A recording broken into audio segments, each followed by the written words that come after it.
I'm not ashamed to own my Lord, nor to defend his cause. Maintain the honors of his word, the glory of his cross.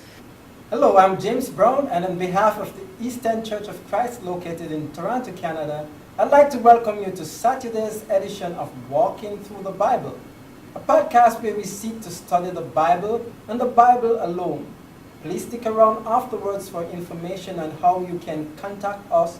But for now, if you have a Bible with you, please turn to the book of Genesis, and we'll turn you over to Jeremy Disacam for our study of the day. Thank you, James, and welcome to all of our viewers. This is the 5th lesson in our study of the book of Genesis. Yesterday, we covered Genesis chapter 1, verses 2 through 5, discussing the first day of creation. If you missed that episode and would like to watch it, you can find it and all of our other podcasts on our website at www.eastendchurch.org. You can also find them on our YouTube channel at www.youtube.com/EastEndChurchOfChrist under the Walking Through the Bible Genesis playlist.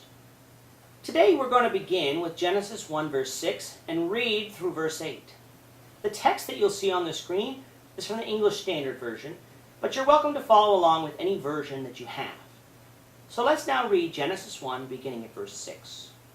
And God said, "Let there be an expanse in the midst of the waters, and let it separate the waters from the waters."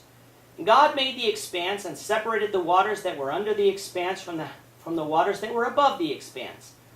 And it was so. And God called the expanse heaven. And there was evening, and there was morning, the second day. So in the account of creation thus far, we have the universe, the earth, possibly water, and light created to divide the darkness. Then on the second day, God divided the waters that were below the expanse from the waters above the expanse. If water wasn't created on the first day, it certainly was created here. What is this expanse that is spoken of? We would call this the atmosphere, or the sky. The purpose of the atmosphere was to divide the waters above the atmosphere, what we call space, from the waters below the atmosphere, the water that we would recognize here on this earth. Like the question yesterday about what the light looked like before stars, the Bible again doesn't tell us what this early universe looked like concerning these waters, except that our atmosphere divided the waters above the earth from the waters on the earth. It is interesting to note, however, that I was recently reading an article by Fraser Cain of Universe Today on the website www.phys.org, and learned that some scientists have now hypothesized that for a relatively short period of time, as science calculates time, liquid water could have existed everywhere in the universe. A problem for them is, of course, where did the oxygen come from, seeing as how they theorize that oxygen only comes from exploding stars. And according to their model, stars didn't exist yet. But that's a problem for them to solve. But should science ever prove that to themselves, it would again highlight how the Bible was right, and right first. If, however, they're never able to prove that to themselves, it doesn't shake my faith one bit. For Genesis 1 says what it says, no matter what science is able to hypothesize and prove. But back to Genesis. On the second day, we find that God created for this earth an atmosphere. After years of study, we know how important our atmosphere is to life here on this earth. Without an atmosphere, there would be no oxygen to breathe, meaning there would be no life here. Without an atmosphere, there would be nothing to block out the harmful rays from the sun, meaning higher levels of dangerous radiation.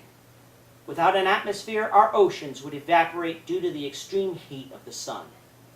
With that being said, our atmosphere is just the right thickness so as to keep in enough heat to warm the planet, but not too much heat so as to cause a greenhouse effect like we see on Venus.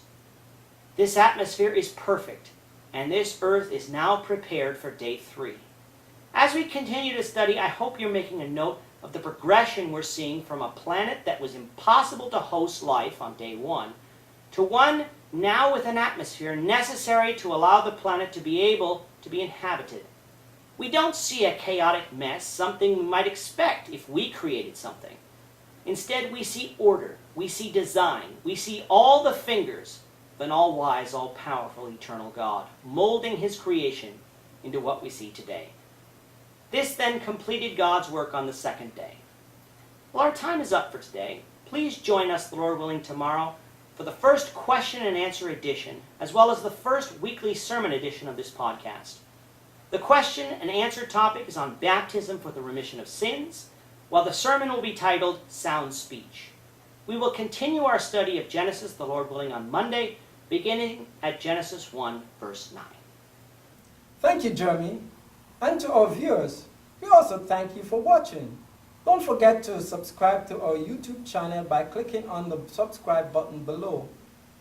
Should you have any questions or comments, please leave a comment below or email us at answerintheword@gmail.com. We'll try to respond to you as quickly as we can. We hope you'll join us, the Lord's willing, tomorrow when we'll be presenting 2 episodes.